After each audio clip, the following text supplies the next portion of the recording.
Welcome. This is Micah Fairchild, Editor-in-Chief of HRLab.com. Today we're going to be discussing social technologies in the human resources and human capital management space. And I'm joined by Chuck Schaefer, my colleague and the CEO of Vantive Media. Welcome, Chuck. How are you today? I'm well, Micah. How are you today? Great. Well, listen, I'd like to jump right in and kick things off with a quick question to get us started. It seems like social HR technologies in particular, they're proving to be prime targets for acquisition these days. So what is it that you think is causing this? Why is it that social media has such momentum? Well, for one thing, I think niche solutions in the HR and broader business software market will always be targeted because those fringes are where innovation occurs. Social technologies in the HR arena, though, are gathering speed because of the need for collaboration, conversation, and engagement, which are all increasing in demand. I mean, just look at the organizational landscape. Retirement numbers, which were already high, are expected to skyrocket once the economy returns to a sustained growth, suggesting that collaborative knowledge transfer initiatives are needed. Gen Y is chipping away at becoming the largest percentage of the workforce, and nearly 90% of this segment uses and expects social technology to be an integral part of their work. And despite the state of the global economy, the number of employees who voluntarily quit is rising, according to the Bureau of Labor Statistics.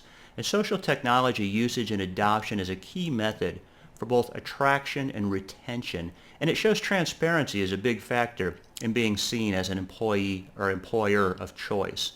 What's not so clear is why so many companies have been resistant to social HR adoption. What's your take on this? Well, first off, good points about the state of the workforce. I think you're absolutely right. A sizable number of businesses, they're still reticent about what they're getting themselves into with social HR. I think it was Silverman Research in a joint study with Unilever this past year found the two biggest factors preventing organizations from embracing social tech were difficulty in measuring return on investment and, two, fear of loss of control. I think that research is spot on, especially with regards to the loss of control. We see it time and again in the CRM space where companies are slow to leverage social for fear of ceding control of the conversation to the customer. And many times the same applies to employees. Organizations that refuse to adopt, or I guess more appropriately adapt to this new social paradigm, risk the opportunity to engage employees outside of rigid formal communication channels, an issue that will lead to culture challenges, retention problems, and other negative repercussions. No, I couldn't agree more. And unfortunately, it's often the HR departments themselves within these organizations that wind up preventing rather than fostering that social technology uptake and collaboration that's needed. In large part, I think that's because of a failure to understand their role in all of this. Many believe if it's anything to do with technology, then IT should own the responsibility for it. But, whether companies recognize it or not, HR is the area that's responsible for employee engagement. And since collaboration breeds engagement, doesn't it stand to reason that HR should own social HR technologies? I think that's one of the major disconnects.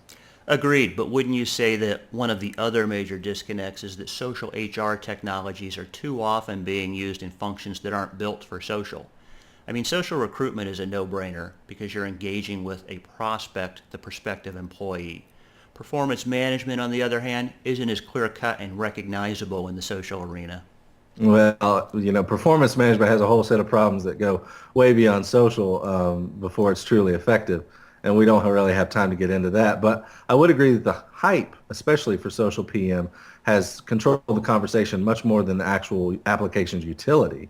There's always going to be a strong case for things like 360-degree assessments and other development activities that seem social in nature. But the problem I see with trying to push some of these HR processes toward collaboration is that social is being used as this kind of catch-all to address organizational issues. It's interesting that you say that, but essentially it sounds like what you're referencing is a lack of social HR strategy. Oh, completely. It's very much a strategy issue and one that's going to be different for every company. If pressed, I think I'd say a good starting point would be to, A, use social media for recruitment to connect and communicate with prospective employees, like you said. B, leverage social aspects to boost the value of the onboarding process, getting employees immersed in the company culture more quickly. C, integrate social technologies to increase engagement with learning and development materials. That's another no-brainer. And D, embed collaboration into as many activities as possible to foster that knowledge sharing and teamwork. What really matters, though, when it comes to social strategy is how it's aligned to organizational goals. Wouldn't you agree? Absolutely. I recently had a conversation with Paul Greenberg, the guy who literally wrote the book on CRM. It is clearly a social media thought leader.